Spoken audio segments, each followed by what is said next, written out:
ضيوف حلقتنا اليوم هما فريقين كبيرين دولتهم إسبانيا. المواجهة بينهم تسمى الكلاسيكو الإسباني.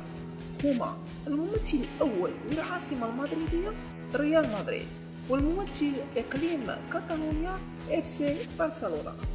نبدأ بتعريف الفريق الأول وهو ريال مدريد الذي تأسس سنة 1902 ومدربه هو كارلو أنشيلوتي وملعبه سانتياغو برنابيو.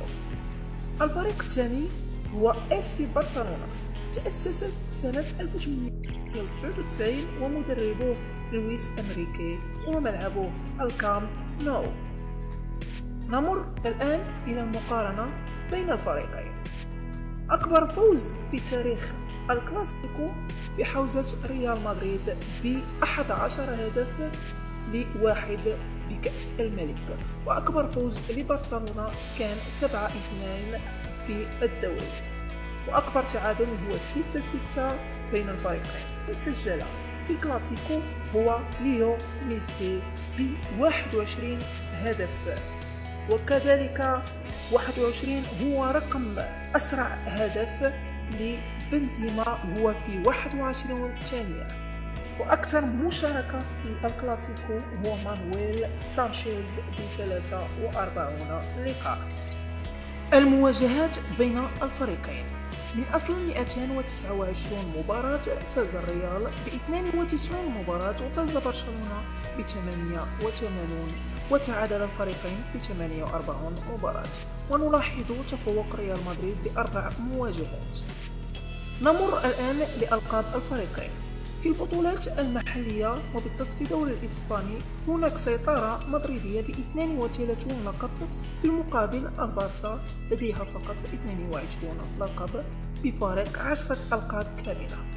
في كأس الملك نلاحظ العكس، حيث للبارسا 26 لقبا والريال 29 لقبا فقط. وكذلك في كأس السوبر الإسباني نلاحظ تفوق البارسا ب11 لقبا مقابل 9 لريال مدريد.